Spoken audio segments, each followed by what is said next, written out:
9 TV నేను మీ హనుమంతు. ముందుగా బులెటిన్లోని headline చూద్దాం. హైదరాబాద్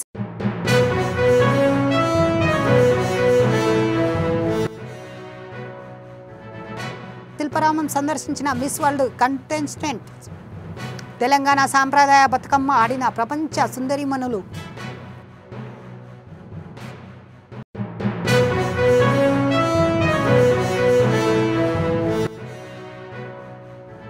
ధాన్యం కొనుగోలు చేయలేకపోవడంతో రైతులు అవస్థలకు పడుతున్నారు. సీఎం రేవంత్ రెడ్డి అందాల పోటీపై మక్కువ చూపుతున్నారన్న మాజీ మంత్రి కేటీఆర్.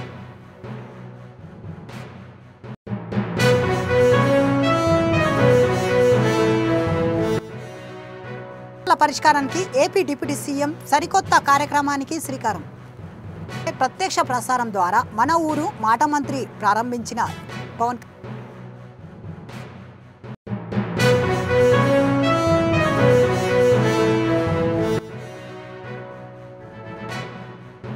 మీరు రైతులే కాదని ఎద్దేవా చేసిన కాంగ్రెస్ ఎమ్మెల్యే వడ్మ బొజ్జ. ఎమ్మెల్యేను చుట్టుముట్టి నిరసనలు తెలుపుతున్న స్థానిక రైతన్నలు.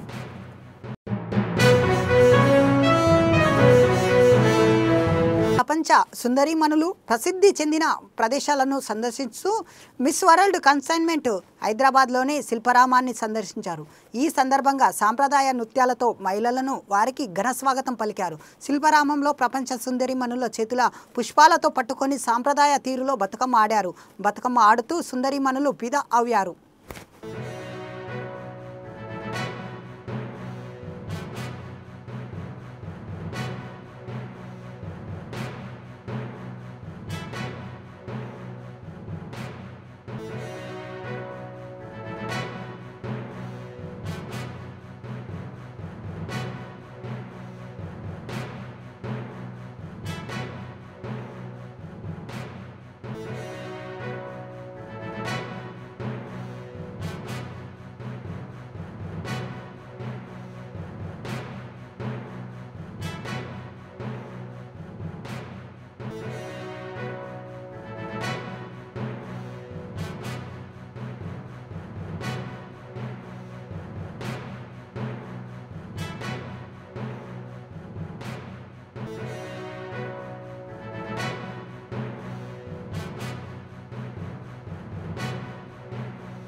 ధాన్యం కొనుగోలు చేయకపోవడంతో వర్షానికి దారిధాన్యం తడిచిపోతున్న సీఎం రేవంత్ రెడ్డి సమీక్ష చేయకుండా పోటీపై కోసం తపడుతున్నారు. మాజీ మంత్రి కేటీఆర్ విమర్శించారు.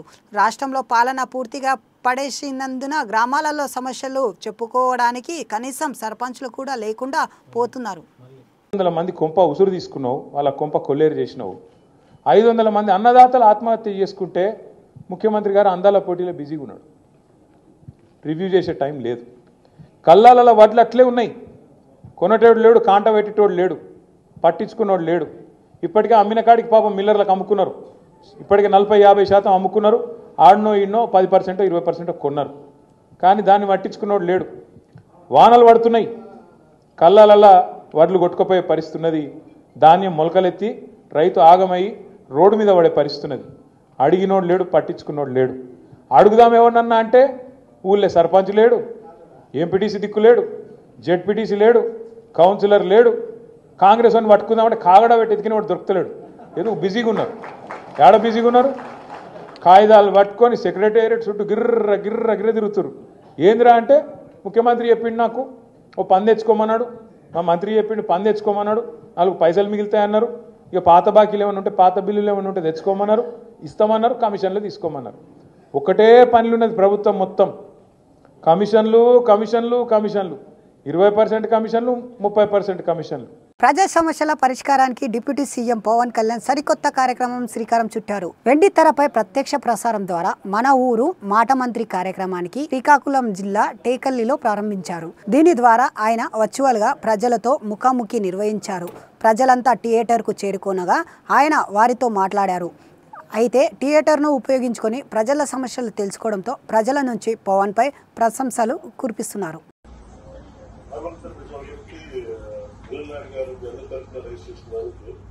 రోడ్డు వెడల్పు చేయమని అడిగారు. దాన్ని ఖచ్చితంగా 3 కోట్లతోటి అది శాంక్షనింగ్ వెంటనే మీకు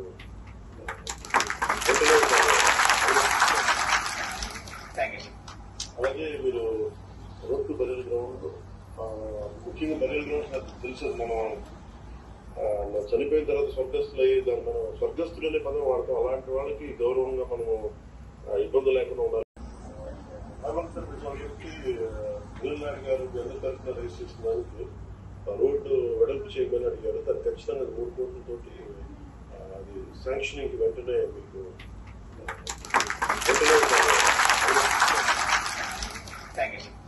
అలాగే మీరు రోడ్డు బరియల్ గ్రౌండ్ ముఖ్యంగా బరియల్ గ్రౌండ్స్ తెలుసు. మనం చనిపోయిన తర్వాత స్వర్గస్థులు అయ్యి దాన్ని మనం స్వర్గస్థులు అనే పదం వాడతాం. అలాంటి వాళ్ళకి గౌరవంగా మనము ఇబ్బందులు లేకుండా ఉండాలి. ఖానాపూర్ కాంగ్రెస్ ఎమ్మెల్యేకు నిరసన సెగ తగిలింది.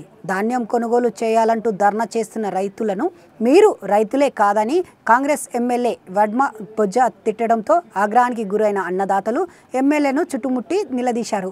తన సమస్యల పరిష్కరించకపోగా తనను తిట్టడం ఎంతవరకు న్యాయమేనా? రైతులు ఆవేదన చెందారు.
రాష్ట్రంలో మాదిగలకు తీవ్ర అన్యాయం జరిగిందంటూ చట్టంలో మార్పులు చేయకపోతే రాష్ట్ర వ్యాప్తంగా ఆందోళన చేస్తామని ఎంఆర్పీఎస్ రాష్ట్ర అధ్యక్షులు వెంకటేశ్వరరావు అన్నారు. రిజర్వేషన్లు సక్రమంగా అందని సామాజిక వర్గానికి వర్గీకరణలో మొదటి స్థానం ప్రాధాన్యత ఇవ్వాలని సుప్రీంకోర్టు ప్రసంగించినట్లు గుర్తు చేశారు. అయితే ఇప్పటివరకు రిజర్వేషన్లు పొందని వారికి అనుకూలంగా చంద్రబాబు ప్రస్తావించడం అన్యాయమని మండిపడ్డారు. చంద్రబాబు గెలుపు కోసం మాదిగలు కృషి చేస్తారని, అదే టీడీపీ ఓటమికి పనిచేసిన మాలలకి వర్గీకరణ పేరిట పెద్దపీఠం వేయడం మాదిగలకు తీవ్ర అన్యాయం జరుగుతుందని అన్నారు. ఒక మాది కులస్తులుగా పుట్టి ఈ రోజుకి కూడా రాజకీయ ప్రాధాన్యత లేకుండా పోవడం చాలా బాధాకర విషయాన్ని అనుకుంటాను. ఎందుకంటే ఏ పార్టీ వచ్చినా దాన్ని కొమ్ము కాసి ఈరోజు ముందుకు తీసుకెళ్లే వ్యక్తి ఎవరంటే ఒక మాది కులస్తులు. అదేవిధంగా ఈరోజు ప్రభుత్వాలు ఏర్పడిన తర్వాత కూడా మమ్మల్ని వాడుకొని పక్కన పెట్టడం చాలా ఇబ్బందికర విషయాన్ని కూడా నేను ముఖ్యంగా మనం చేస్తాను. అదేవిధంగా రేపు నామినేటెడ్ పోస్టుల్లో కూడా మాదిగా సరైన ప్రాధాన్యత ఇవ్వాలి. అదేవిధంగా మరి నేను మొన్న పాయికిరాపేటలో ఎమ్మెల్యే క్యాండిడేట్ నేను టికెట్ జస్ట్ మిస్ అయింది జనసేన పార్టీ నుంచి. అందుగురించి ఏంటంటే మరి జనసేన పార్టీ కూడా ఈరోజు మాదిగలు గుర్తించి తప్పకుండా సరైన అవకాశం కల్పించాలని కూడా రాష్ట్ర వ్యాప్తంగా నేను ముఖ్యంగా మనవి చేస్తున్నాను. అది తెలంగాణ రాష్ట్రంలో 11% రిజర్వేషన్లు ఇవ్వాలని విశాఖ జిల్లా వైఎస్ఆర్ కాంగ్రెస్ పార్టీ కార్యాలయానికి తూర్పు నియోజకవర్గం ఆత్మీయ సమ్మేళనం జరిగింది. ఈ సందర్భంగా విశాఖపట్నం సమన్వయకర్తగా నియమితులైన మొల్లి అప్పారావు భారీ ర్యాలీగా కార్యాలయానికి తరలి వచ్చి సమావేశంలో పాల్గొన్నారు. ఈ కార్యక్రమంలో పార్టీ జిల్లా అధ్యక్షుడు రాజు, శాసనమండలి సభ్యుడు వర్దు కళ్యాణి, రవిబాబు, పార్టీ నాయకులు పాల్గొన్నారు. కూటమి ప్రభుత్వం అమలు కాని హామీలతో అధికారంలోకి వచ్చి ప్రజలను మోసం చేస్తుందని మండిపడ్డారు. వచ్చే ఎన్నికల్లో వైసీపీ గెలుపు కోసం ప్రతి ఒక్కరూ కృషి చేయాలని ఆయన పిలుపునిచ్చారు.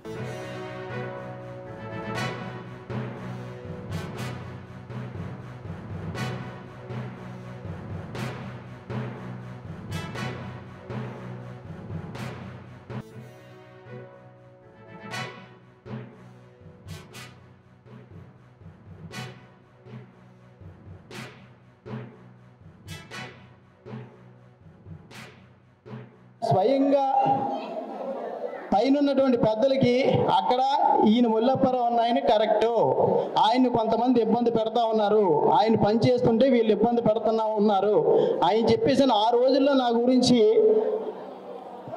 పైన అధిష్టానానికి నివేదిక ఇవ్వడం జరిగింది. బడుగు బలహీన వర్గాల ఆశాజ్యోతి ఈరోజు అభినవ పూలే వలె 2019 నుంచి 2024 వరకు కూడా సంక్షేమ విషయంలో కానీ అభివృద్ధి విషయంలో కానీ ముఖ్యంగా వెనకబడిన ఇచ్చేసిన పెద్దలు, మాజీ శాసనసభ్యులు, ప్రస్తుత శాసన మండలి సభ్యులు, సీనియర్ నాయకులు గౌరవనీయ శ్రీ కొంబ రవిబాబు గారికి,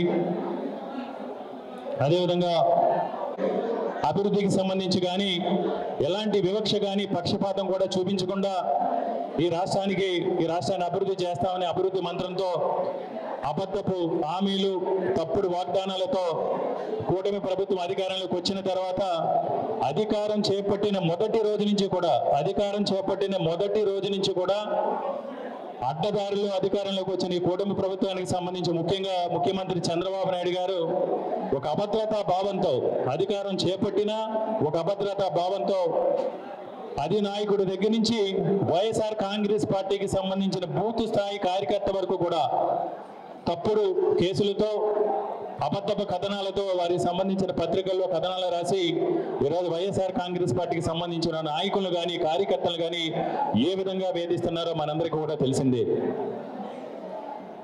ఈరోజు ప్రజాస్వామ్యంలో ఉన్న ప్రతి ఒక్కరూ, రాజకీయాల గురించి ప్రతి ఒక్కరూ తెలిసిన ప్రతి ఒక్కరు కూడా పశ్చాత్తాపడే విధంగా ఈరోజు ఈ రాష్ట్రంలో ఈ కూటమికి సంబంధించి ప్రభుత్వ రాజకీయాలు చేస్తూ ఉన్నారు. ఎన్నికలకు ముందేమో సూపర్ 6 అని హామీలు ఇచ్చి ముఖ్యంగా జగన్మోహన్ రెడ్డి గారు మనకి ఏ విధంగా 2019 నుంచి 2024 వరకు కూడా సంక్షేమ విషయంలో కానీ, పేదవాడి అభ్యున్నతికి సంబంధించి కానీ, విద్యారంగంలో కానీ, వైద్య రంగంలో కానీ, మహిళా సాధికారికతకు సంబంధించి కానీ ఎలాంటి సంస్కరణలు తీసుకొచ్చి ఈరోజు ఈ దేశానికి ఆదర్శంగా నిలిచారో మనందరికీ కూడా తెలిసింది. ఎన్నికలకు ముందేమో జగన్మోహన్ రెడ్డి గారు 14 లక్షల కోట్ల రూపాయలు అప్పులు చేశారు. బాబు కొంచెం ఒక 2 నిమిషాలు అందరూ నిశ్శబ్దంగా ఉండాలి. ఎన్నికలకు ముందు కూటమి ప్రభుత్వానికి మద్దతుగా, కూటమి పార్టీలకు మద్దతుగా నిలిచే కొన్ని పత్రికల్లో, టీవీ ఛానల్లో జగన్మోహన్ రెడ్డి గారు 14 లక్షల కోట్ల రూపాయలు అప్పులు చేశారు, ఈ రాష్ట్రం శ్రీలంక మారబోతుందని ఎన్నికల ముందు తప్పుడు కథనాలు ప్రజల్లో ఒక వ్యతిరేకత తీసుకొచ్చి ప్రజల్లో అబద్ధాలు, అసత్యాలతో ప్రజల్ని అభద్రభావతో గుర్చేసి ఎన్నికల సమయంలో జగన్మోహన్ రెడ్డి గారికి చేసిన దానికంటే కూడా మేము మిన్నగా చేస్తాం, జగన్మోహన్ రెడ్డి గారు ఒక అమ్మఒడి ఇస్తే ప్రతి ఒక్కరికి కూడా, ఇంట్లో ఉన్న ప్రతి ఒక్కరికి 8 సంవత్సరాలు దాటిన దగ్గర నుంచి 60 సంవత్సరాలు దాటిన వారి వరకు కూడా అన్ని రకాలు కూడా పథకాలు ఇస్తామని సూపర్ 6 ని ఈరోజు ఆ రోజు ప్రతిపాదించి మేనిఫెస్టోను రూపొందించి వాగ్దానాలు చేసి ప్రజల్ని నమ్మించి, వంచి, మోసగించి అధికారంలోకి వచ్చిన తర్వాత ఈ రోజు హెన్రీ నీవా కాలువ పనులు పూర్తి చేసి రైతులకు మేలు చేస్తామంటూ గతంలో 2 సార్లు శిలా పథకాలను వేసిన తెలుగుదేశం ప్రభుత్వం అప్పట్లో ఆ పనులు పూర్తి చేసిందా అని రాయదుర్గం ఎమ్మెల్యే కాలువ శ్రీనివాస్ పై ఎమ్మెల్సీ కొనకొండ్ల శివరామరెడ్డి సవాలు విసిరాడు. మీ ఊరికి వస్తా, మీ ఇంటికి వస్తా, హెన్రీ నీవాపై చర్చకైనా సిద్ధమా అంటూ మండిపడ్డారు. హెన్రీ నీవా కాలువ పనులను జట్పల్లి వరకు కొనసాగించి పూర్తి చేసిన ఘనత ఎవరిదో చెప్పాలన్నారు ఎమ్మెల్సీ శివరామరెడ్డి.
కాలువ శ్రీనివాస్ గారు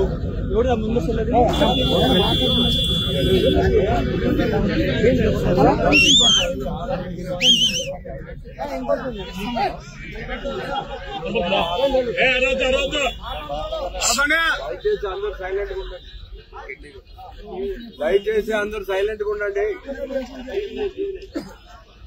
ఈరోజు కాలువ శ్రీనివాసులు గారు మొట్టమొదటిగా సవాల్ విసిరినప్పుడు మీ ఇంటికే వస్తా అని చెప్పిన నాయకుడు ఈరోజు మొదటి నుంచి మేము చెప్తున్నాం 21వ తారీఖు ఎట్టి పరిస్థితుల్లో ఎక్కడైతే చంద్రబాబు నాయుడు గారు గాని రాజశేఖర రెడ్డి అన్న గారు గాని శిలాఫలకాలు వేశారో అలాగే జగన్మోహన్ రెడ్డి గారు నిరాహార దీక్ష చేశారో ఈ ప్రాంతంలోనే మనం చర్చించుకోవాల్సిన అవసరం ఉంది. జనాలకు కూడా తెలియాల్సిన అవసరం ఉంది. కాబట్టి వేదికను మీరు వేయించండి అని స్పష్టంగా చెప్పినప్పటికీ ఆయనకి చెప్పడానికి విషయం లేక మీ కాన్స్టిట్యున్సీలోనే జీడిపల్లిలో నేనేసా నీకోసం కుర్చీ పెట్టా మీరు రాలేదు అని చెప్తున్నాడంటే ఇంతకంటే నీచమైన ఆలోచన ఏమైనా ఉందా? ఒకసారి ఆలోచన చేయాల్సిన అవసరం ఉంది.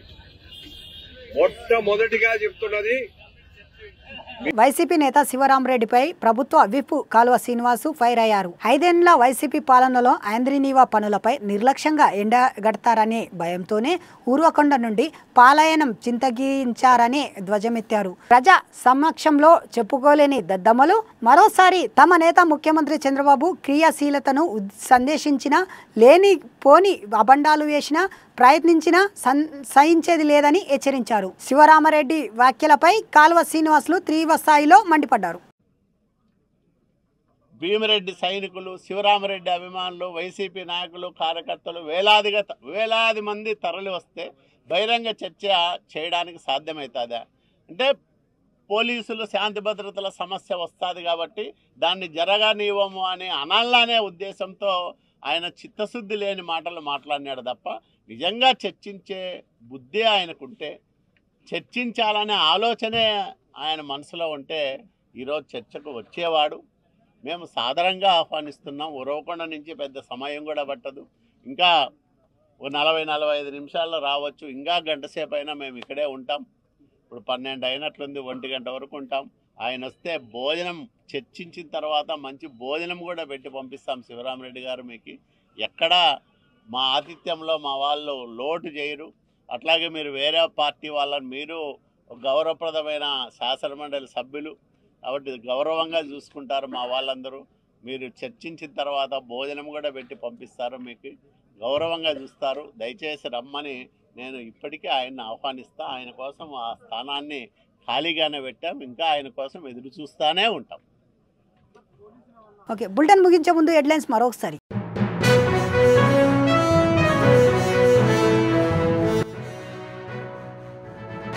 శిల్పారామం సందర్శించిన మిస్ వరల్డ్ కంటెస్టెంట్. తెలంగాణ సాంప్రదాయ బతుకమ్మ ఆడిన ప్రపంచ సుందరిమణులు.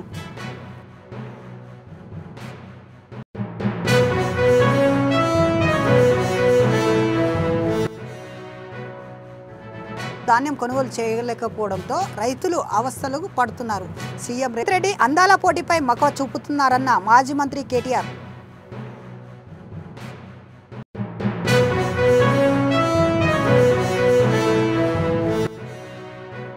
పరిష్కారానికి ఏపీ డిప్యూటీ సీఎం సరికొత్త కార్యక్రమానికి శ్రీకారం.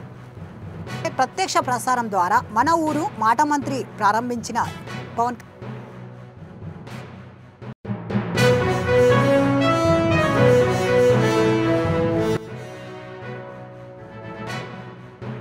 మీరు రైతులే కాదని ఎద్దేవా చేసిన కాంగ్రెస్ ఎమ్మెల్యే వడ్మ బొజ్జ. ఎమ్మెల్యేను చుట్టుముట్టి నిరసనలు తెలుపుతున్న స్థానిక రైతన్నలు.